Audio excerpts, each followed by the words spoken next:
everyone! Welcome back to my channel. For today's video, tayo ngayon ay pupunta sa Manila. So, maaga nga kaming umalis ngayon kasi alam naman natin pagdating sa Manila traffic. So, okay, una nga pala namin ginawa is nagpunta muna kami kay Mama. Malapit na nga pala kaming umexit dito sa May Kawayan. Alam nyo ba, meron akong sasabihin sa inyo. Ang dami naming nakasalubong or nadadaanan kami ng mga maraming motorcycle. Marami silang ngayon, sunod-sunod talaga yan. Siguro meron na naman silang mga asosasyon, di ba? Mga motovlog, ganun. Sila yon. And then nakikita ko din kasi yung mga sticker dun sa mga likod nila. Ay, di ba si Kuya po kumakaway pa dun sa kanyang kasama kasi pumasok na siya ng Skyway at siya naman dito kami papunta sa may EDSA. Oh my God, andito na tayo. Malapit na talaga tayo sa traffic ng katotohanan. Dadaanan nga pala natin dito guys yung Balintawak at ipapakita ko sa inyo kung gaano na siya kaayos ngayon. Okay, eto na nga pala sa may bandang kanan, ayan yung palengke ng Balintawak. Hindi na siya ganun ngayon kagulo. Pero before talaga sobrang gulo talaga dyan. Makikita nyo pa lang dyan sa mga gilid. Ang daming tinda na mga dyan sa gilid yan, pati naka-park. Pero ngayon wala na, naayos na siya. So, dahil Sunday nga ngayon, hindi masyadong matraffic. Yun kasi yung iniiwasan namin dito sa Manila talaga. Ayoko talaga sa Manila kasi sobrang traffic talaga. Kung papipiliin ako kung Manila or probinsya, syempre mas pipiliin ko sa probinsya guys. Sobrang dali lang ng buhay. Hindi pa ganyan ka-traffic. So, nandito na nga pala tayo ngayon sa kalagitnaan ng traffic sa EDSA. Ito kasing place talaga na yon is sobrang matraffic doon. Pero pag nakalagpas ka na, yan, medyo maluwag-luwag na. May mga portion lang talaga na traffic talaga. Tapos nakikita nyo yung gilid na yan. Yan ang daanan ng bus. Kapag pumasok kayo doon, huhulihin kayo. Yung doon yung maraming nahuhuli palagi kasi pilit silang pumapasok doon. So, na-attempt sila na pumasok kasi walang traffic, diba? Pero pagdating sa dulo, hulihin ka. So, ito na nga pala yung magandang view palagi dito na hindi ko maiwasan na kuhanan sila ng video. So, mamaya, meron pa sa bandang gawi doon. Yung malapit sa may Meralco, dun sa may Robinson. Maganda talaga yung view doon. So, in the meantime, ito muna yung mapakita ko sa inyo. Ang daldal ko, no? Dami kong sinabi. Yun nga pala nasa bandang kanan ko is GMA yan. And then, ito na yung sinasabi ko sa inyo. Diba? Ang ganda ng skyline. Joke!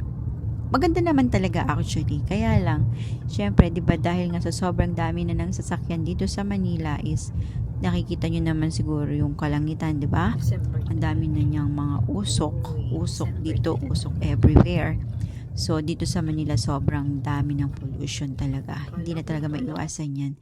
Kaya, nakakatakot na rin talaga. Baka dumating yung panahon na halos lahat ng nilalanghap nating hangin hindi na natin masinghot kasi sa sobrang nataas na ng pollution at ang baho na ng hangin. 'Di ba guys? At kagagawan din naman ng mga tao 'yun. Alam naman, aminin. So, Cubao na to. Okay? So, nandito na nga tayo sa may Cubao. Ayan. Nandiyan ang gateway. Alright. Tsaka yung Shangri-La. Dito ba yan? Doon sa kabila. Shangri-La EDSA. Ang cute ng panglinis nila, di ba? Nakita nyo, hinahagis yung tubig tapos merong tali, tapos may pang scrub, di ba? Mano-mano talaga, grabe. Nakakatakot maglinis dyan kasi ang bibilis ng mga sasakyan dito. Hindi ka pwede ditong e-engs lalo na sa pagtawid at hindi ka pwedeng basta-basta tatawid na lang diyan kung saan-saan. Di ba? So, kung bago-bago talaga kayo dito sa Manila, Diyos ko, talagang wow, shaboom, ganun. So, malapit na nga tayo, ang dal-dal ko talaga. So, ito nga palang video na to, iba-vlog ko lang to is, ayan, di ba, nakikita niyo yung mga naglilinis. Natatawa talaga ako. So, itong vlog na to, it's just parang lang to, yung vlog lang na pocho-pocho, hindi to talaga yung regular vlog ko na kunwari yung umaalis kami sa papuntang abroad, ganun. Ito hindi, parang daily vlog ko lang siya. So, kinuha na ko nga pala ng video itong mga nasa bandang kanan ko kasi ang gaganda ng mga sasakyan, 'di ba? Nakita niyo, 'di ba? Ang bongga, ang syala, 'di ba? Lahat ng mamahalin nandiyan. At ito din namang nasa harapan natin. Ang ganda kasi nung ano niya talaga, nung arts dito sa may harap. O, 'di ba? Napa-focus ang ate niyo yung nakakabit nyo sa building. Parang rainbow. Andito na naman tayo sa traffic. Malapit-lapit na rin pala tayo, guys. So, eto na talaga yung pinakamagandang skyline view ng Manila. Eto na guys, yun. Papakita ko sa inyo kung gaano siya kaganda. Ito lang talaga yung Kasi perfect na view talaga dito. Sa lahat ng ano dito na ikot-ikot mo. Siya. At saka yung pag doon ka dumaan sa Skyway, makikita mo din yan, yung view na yan. Ang ganda kasi yung mga buildings talaga niya is ibang klase kapag nasa itaas ka talaga. 'Di ba? Aminin niyo, nagagandahan din kayo. Ang ganda kasi naman talaga, parang nasa abroad tayo kapag ganyan lang ang view mo. Huwag mo lang talagang ibababa. Joke lang. Pero totoo naman. So, palagi ko talagang kinukuhanan ng video yan kasi yung buildings talaga maganda. And basta kuha ka lang ng video pataas, wag lang talaga pababa. So, nandito na nga tayo sa ano ba tong lugar nito? Meralco Avenue. Kasi sa may bandang kaliwaan dun yung Meralco. Tapos kakanan tayo. Pagdating dun sa dulo nun, marireach natin yung Estancia Mall. Andun yung Estancia Mall. So, hindi ko na alam kung ano-ano pa yung mga street doon. Pero, panoorin nyo na lang guys at maa-amaze din kayo sa mga makikita nyo. And madalang nga pala kaming lumuwas. Ayan, hindi na kami ganun kadalas talaga lumuwas dahil wala namang kaming dito agenda. So lumuluwas lang kami dito kapag merong kailangan.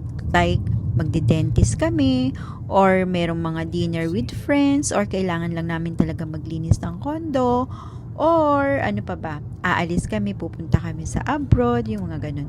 So, kinakailangan namin lumuwas dito. And at the same time, malilinis din namin yung condo. So, ito yung sinasabi ko sa inyo, isa pa tong pag in-straight mo lang yan, ito na tayo sa Pasig, di ba? Pag in-straight mo na yan, is andyan sa may bandang dulo, yung mga end nung building na yan. Kasi mga condos yan di ba, mga condo, marami. Sa may Estancia Mall. Ang ganda guys. Marami na siyang choices. Meron na siyang mall, meron na siyang mga restaurants, lahat, may condo, tapos kaya lang medyo mahal. Ayun, nakikita niyo yung condo na yun, yung tatlong magkakatabi na yun. Yan. Ganda niyan. Sobra, sakto dun yan. Sakto din naman yung presyo, pero ang ganda ng place.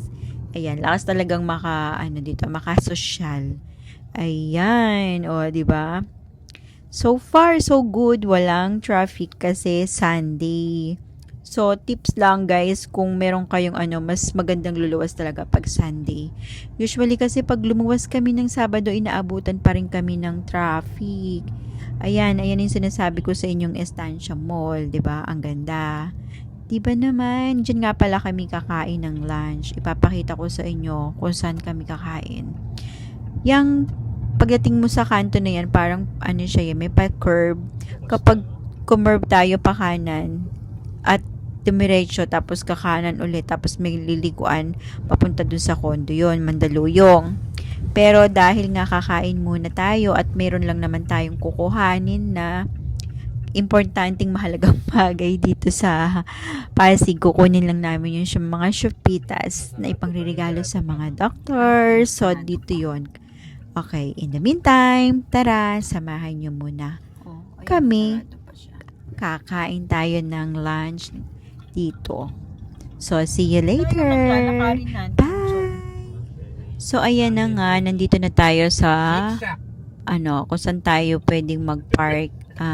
Okay. Hahanap lang kami ng parking dito. Ito guys, yung sinasabi ko sa inyo kanina. Itong loob na to, para na siyang isang community. Marami siyang condo diyan, tapos andito na rin yung mall. Isang malaking siya parang basta malaking community siya dito. Kumpleto na, may mall, may condo, tapos may mga restaurants diyan sa baba. Ayan. Hindi ka nalalayo, kaya pagbaba mo ng condo, andyan na kaagad. So, kaya lang syempre, medyo pricey talaga yung presyo. Kaya naman nagkakaroon ng traffic dito kasi yung iba dito talaga dumadaan dahil hindi pa pwedeng dumiretso doon kanina kung saan tayo lumiko.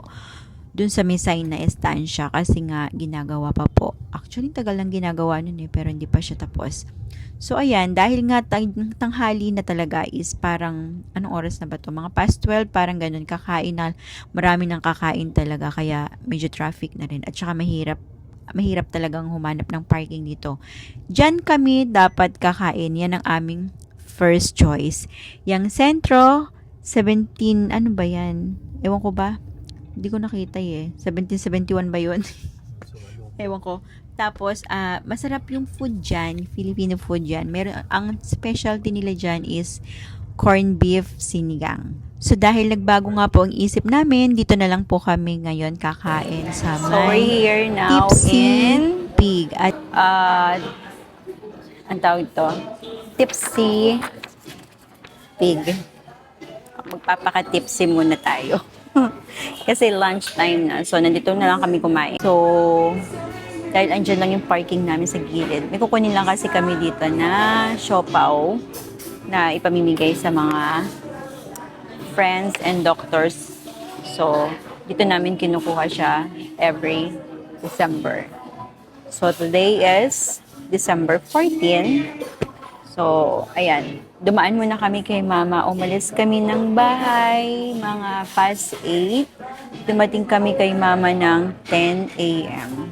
So, nagstay kami doon ng mga 2 hours. And then, umalis kami doon parang mga 12 na yata. And then, yun, diretso muna kami dito bago namin kuhanin yung siopaw. Kasi maiinitan sa kotse kapag kinuha namin yung siopaw, tapos kakain kami. Parang ayaw ni Dading mag-drive-thru. So, nag-dine-in na lang muna kami.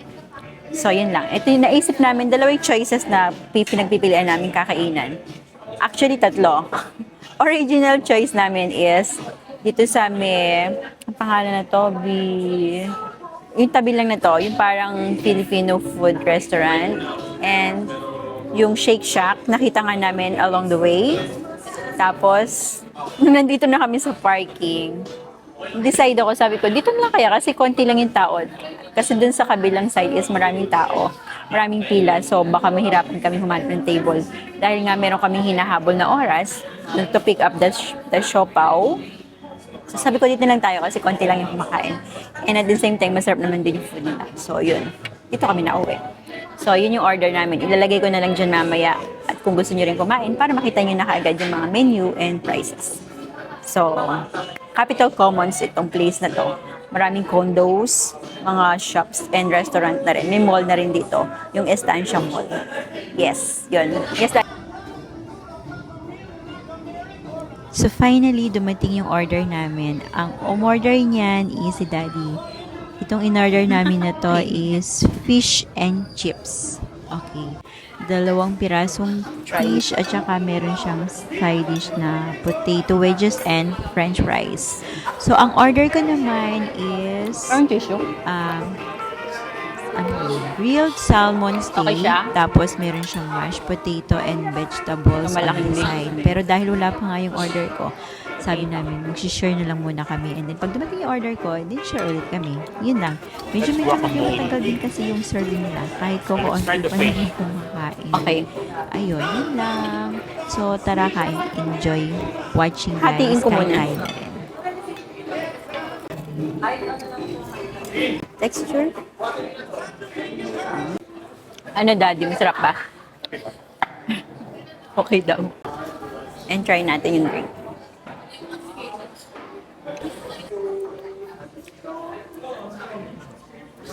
Happy lunch, guys.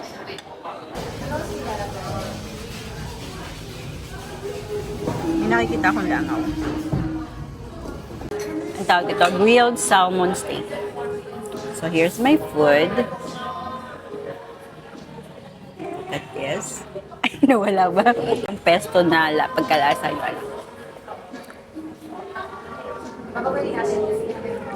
Yung mashed potato niya, masarap siya.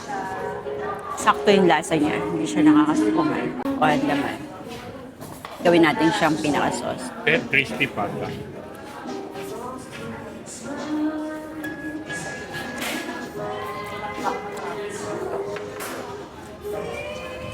So, Pasig ba to? Okay. Ay. Naliyatan nyo nalagay. Okay. Traffic. Kailangan bumalik. Papasok ka sa loob uli.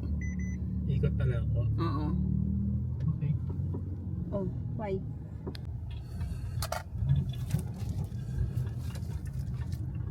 So, dito kami nag-lunch. There. Nakikita nyo to. Yan. Diyan sa may Tipsy Pig. Tapos doon kami nag-park sa gilid. Pinag-park kami nung cart. Okay. So, diyan kami nag... Meron, pwede naman pala doon, ano? Oo nga. Ngayon, alam na natin. Yeah. Ito yung first choice namin. First choice namin na diyan kami magla-lunch. Centro, 1771. Tapos, yung second choice namin is Shake Shack. Hindi rin natuloy. Hindi rin natuloy. Nauwi kami sa third choice. Tipsy Pig. Tipsy Pig. Laging nananalo si Tipsy Pig. So now, we're going to pick up the Shopitas. Yeah. Tirik na tirik yung araw. Oh, dito pala tayo. Street ng San Rafael. Okay guys, kung gusto nyo ding umorder ng katulad ng ganito, sa akin nilang kayo umorder, ako nang bahala. Kasi malayo. Kasi malayo. Pero ito yung hinahanap-hanap nila. Okay, balak ko na nga itong mag-franchise eh. Ayan na. Focus mo yan. Ayan na siya. Ang Tita Len's Yummies Food for Catering. Okay, meron silang Shopitas. Dito lang namin nakukuha yan.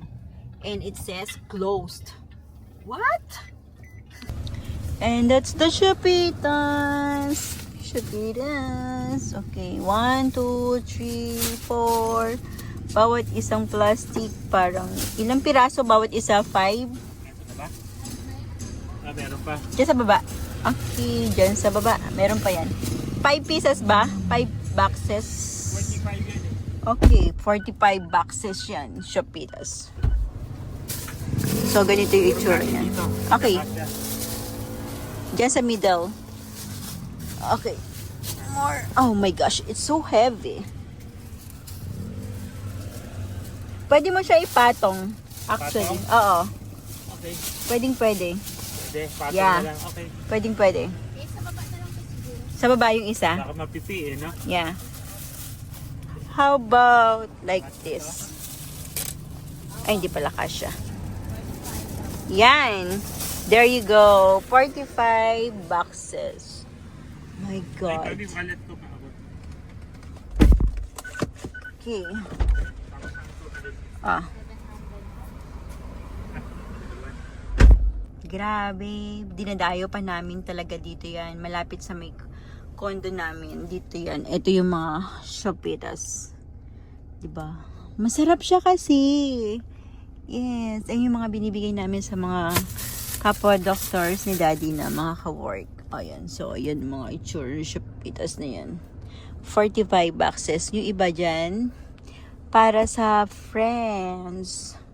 So, ito lang yung aming sinadya dito sa pagluwas namin. So, Merry Christmas everybody!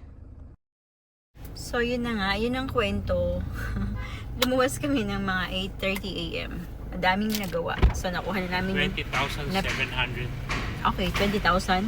20,700. 700. Oo, 40 boxes. Go home!